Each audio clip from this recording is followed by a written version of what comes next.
오늘 새벽 우리 아기 예수 그리스도의 탄생을 경배하기 위해 새벽전을 찾아온 여러분들을 주님의 이름으로 축복합니다.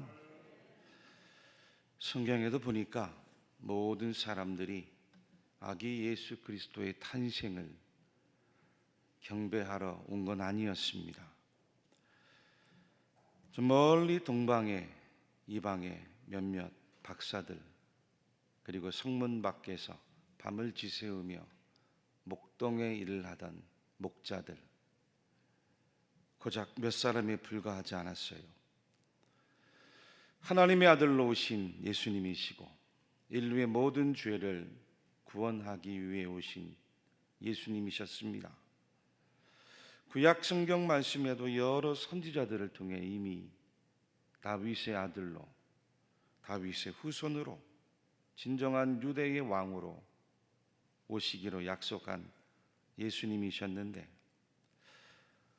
성경에 보면 예수님 탄생할 때에 고작 몇몇 목자들과 동방에서 온 박사들 뿐이었으니 이 얼마나 아이러니한 일입니까? 유대 광궁에서 온 것도 아니었고 유대 귀족들이 찾아온 것도 아니었고 그렇다고 대단한 권력자나 부자나 수많은 시간을 공부하며 율법에 능통한 학자들이 온 것도 아니었습니다. 그렇다고 당시 로마 제국의 그 속박 아래서 메시아를 손꼽아 기다리던 유대의 많은 군중들이 다 아기 예수 그리스도의 탄생을 지켜보고 경배하기 위해 찾아온 것도 아니었어요. 그저 이름 모를 이방 출신의 박사들이었고 모든 사람들이 천하게 여기는 목동에 일을 하는 목자들 몇몇 사람에 불과했다는 거예요. 네, 여러분 오늘도 마찬가지죠. 주님께서 탄일하신 이 새벽 아침인데 모든 교우들이 다 나온 건 아니잖아요. 오늘 새벽에도 여러분들이 마음 안에 성령의 감동을 주시고 하나님의 은혜로 택함을 받아 이 새벽을 아기 예수 그리스도의 탄생을 경배하기 위해 나온 줄로 믿으시기를 바랍니다. 하나님의 은혜입니다.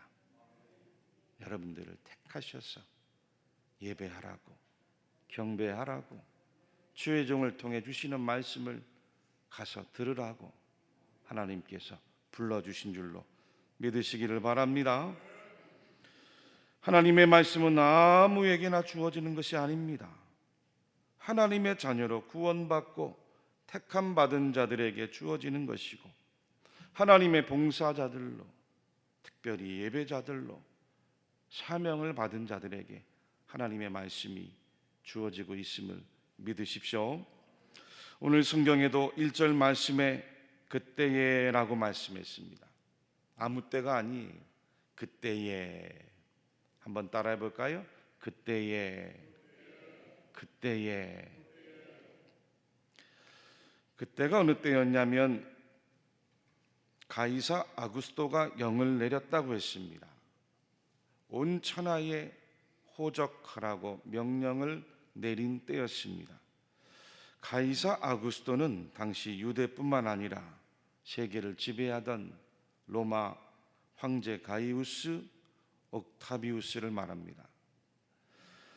이 시기 로마 제국이 드디어 평화와 번영을 구가하게 되었는데 이 옥타비우스는 여러분들 혹시 역사책을 통해서 들어왔을 겁니다.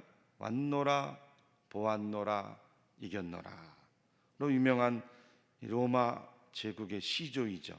율리우스 카이사르 혹은 율리우스 시저라고 불리는 로마 시조가 있는데 그 로마 시조의 후계자가 바로 가이우스 옥타비우스, 오늘 성경에 나와 있는 그때의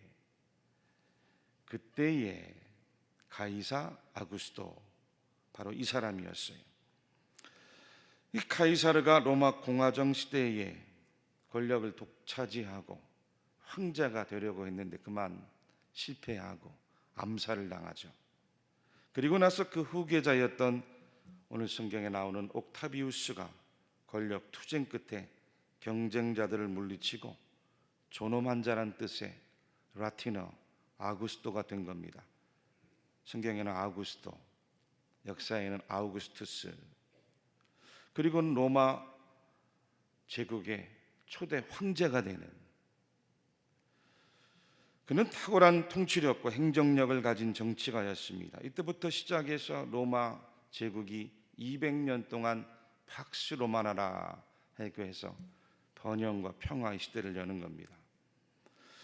오늘 본문 1절 하반절 증언해 보니까 가이사 아구스토, 이 카이사르, 이 옥타비우스, 이 사람이 천하의 호적 명령을 내렸다고 했습니다. 이것은 인구조사를 내린 거예요.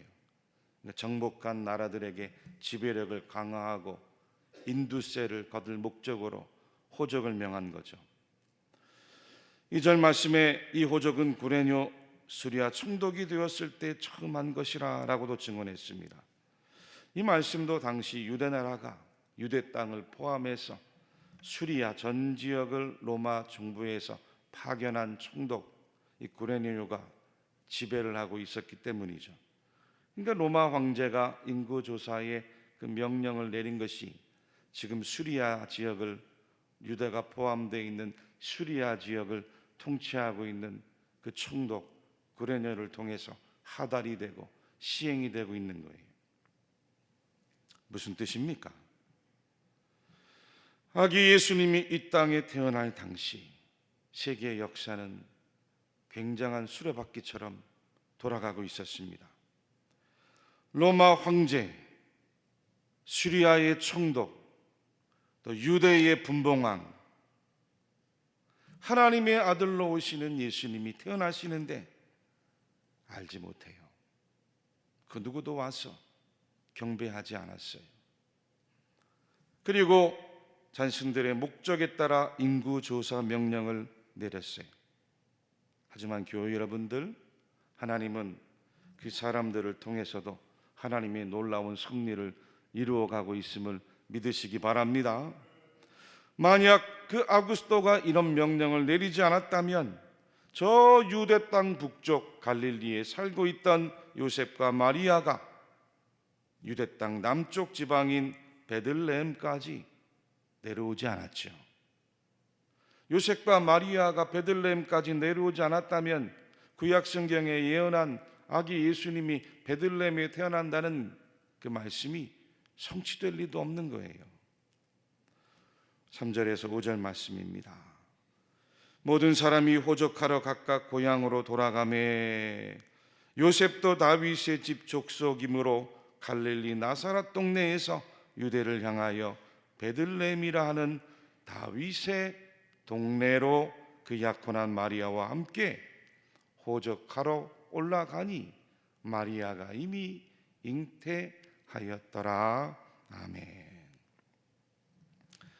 하나님께서 하나님의 일을 이루어 가시는데 그 역사 한가운데 사람을 통해 이루어 가고 있음을 믿으시기 바랍니다. 이 섭리는 과거도 현재도 지금도 미래도 마찬가지입니다. 애굽왕 바로도, 바사왕 고레스도, 바벨론 왕 느부갓네살도, 그리고 오늘 성경의 로마 황제 가이사 아구스토도 마찬가지였어요. 아무리 인류의 역사가 인간의 뜻대로 움직여가는 것 같다 할지라도 믿음의 사람들은 영적인 눈으로 그 역사를 들여다보면 하나님의 뜻, 아멘, 하나님의 계획, 아멘, 하나님의 섭리, 아멘, 하나님의 구원 역사가 도도하게 흘러가고 있는 거예요. 여러분들 개인의 역사도 마찬가지입니다. 여러분들의 개인의 역사도 마찬가지. 그저 흘러가는 게 아니에요. 다 하나님의 주권적인 섭리 가운데 여러분들의 개인의 역사가 지나가고 있는 거예요. 여러분의 개인의 역사뿐만 아닙니까? 내 가정, 내 자녀, 우리 가문의 역사도 우리가 믿음이 있다고 하면 그저 흘러가는 게 아니에요. 우리 나라와 민족의 역사도 마찬가지고 우리 교회의 역사도 마찬가지입니다. 그냥 되어지는 일이 없습니다. 다 하나님의 섭리 안에서 도도하게 흘러가는 하나님의 뜻과 섭리가 그 가운데 이루어져 가는 겁니다. 호정 명령을 통해 요셉과 마리아는 잉태하고 있던 예수님을 구약성경 미가 선지의 예언대로 메시아가 베들레헴에서 태어날 것을 성취하기 위해 이루어가고 있었습니다. 미가 5장 2절로 4절 우리 아기 예수 그리스도의 탄생의 놀라운 예언의 말씀입니다. 우리 말씀을 같이 한번 한 목소리로 읽어보겠습니다. 시작.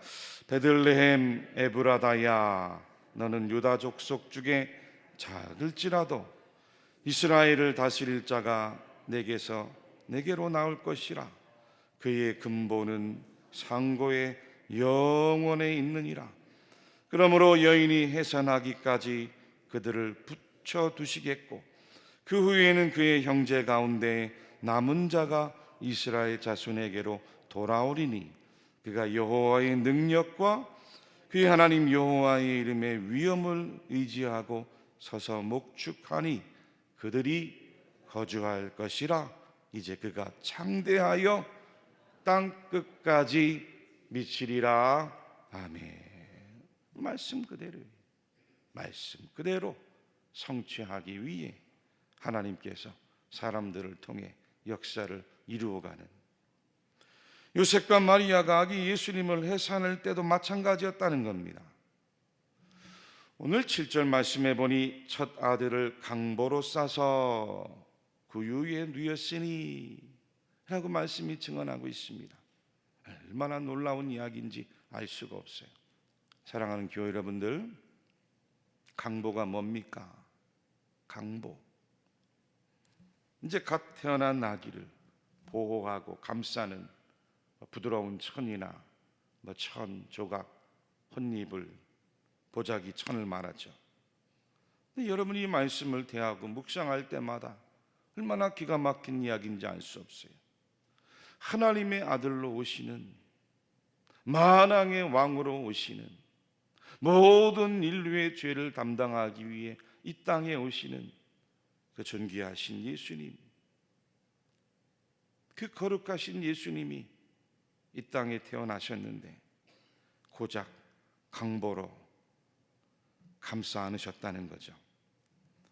모든 사단 마귀가 주는 시험과 유혹, 걱정, 근심, 모든 저와 여러분들을 포함한 인류의 그 죄와 사망의 문제를 해결하기 위해 오신 구원의 주님이신데 고작 그 강보로 예수님을 쌓아 안으셨어요. 북쪽 갈릴리에서 남쪽 예루살렘까지가 약 120km 거리입니다. 요셉과 마리아가 그 먼 길을 내려올 때에 이미 예수님을 잉태하고 있었습니다. 가나안 형편에 그리고 임산부의 몸으로 그 먼 길을 내려오는데 여러분, 출산을 준비할 겨를이 있겠습니까? 호정 명령에 따라 그 명령을 따르지 않으면 어떤 일이 벌어질지도 알 수 없고 두려움 가운데 내려왔습니다.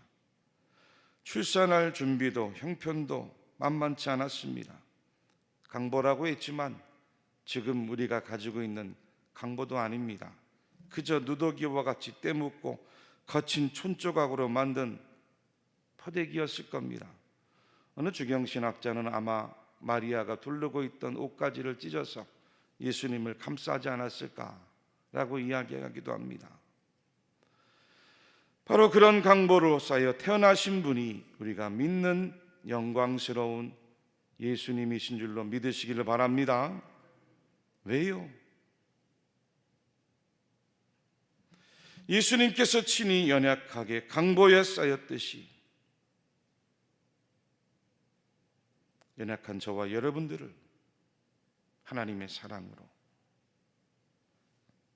감싸 안아주시려고 우리 주님이 친히 인간의 그 연약한 강보에 쌓여 오신 줄로 믿으십시오.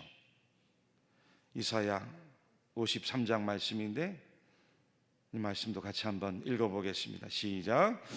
그는 주 앞에서 자라나기를 연한 순 같고 마른 땅에서 나온 뿌리 같아서 고운 모양도 없고 풍채도 없은즉 우리가 보기에 흠모할 만한 아름다운 것이 없도다. 그는 멸시를 받아 사람들에게 버림받았으며 간고를 많이 겪었으며 질고를 아는 자라. 마치 사람들이 그에게서 얼굴을 가리는 것 같이 멸시를 당하였고 우리도 그를 귀히 여기지 아니하였도다. 그는 실로 우리의 질고를 지고 우리의 슬픔을 당하였거늘 우리는 생각하기를 그는 징벌을 받아 하나님께 맞으며 고난을 당한다 하였노라. 그가 찔림은 우리의 허물 때문이요 그가 상함은 우리의 죄악 때문이라.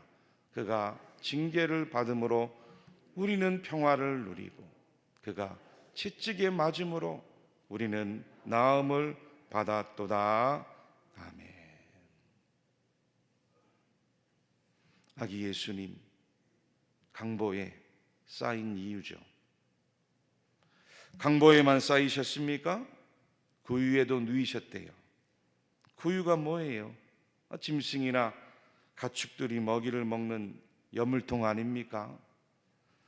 냄새가 나고 더럽고 오물로 가득했던 그 여물통에 우리 주님이 누이셨는데 아무리 가난한 사람이고 아무리 천한 사람이라도 자기가 낳은 자녀를 짐승이 먹는 그 밥그릇에다가 누이는 사람은 없어요. 그런데 이제 막 태어난 아기 예수님을 짐승이 먹는 그 밥그릇에 누워 있다는 거예요. 누더기 강보에 감싸 안긴 예수님, 그리고 여건빵 하나 구할 수 없어 짐승들이 먹는 집 바깥 고유통 안에 누이게 되었습니다. 할렐루야. 연약한 인간, 냄새나는 인간, 더러운 인간, 추한 인간, 상처받고 눈물 흘리는 인간, 죄와 우물로 때 묻은 인간, 하나님의 사랑의 강보로 싸매어 주시고 하나님의 위로의 강보로 싸매어 주시고 하나님의 용서의 강보로 싸매어 주시고 하나님의 치료의 강보로 싸매어 주시고 하나님의 말씀의 강보로 친히 싸매어 주시려고 하나님의 성령으로 싸매어 주시려고 저와 여러분들을 대신해 우리 주님이 친히 강보에 쌓여 오신 줄로 믿으시기를 바랍니다. 그래서 지금도 온 인류가 아기 예수 그리스도의 탄생을 경배하는 겁니다. 아기 예수 그리스도의 탄일 앞에서 온 열방과 인종이 기뻐하고 즐거워하는 거예요.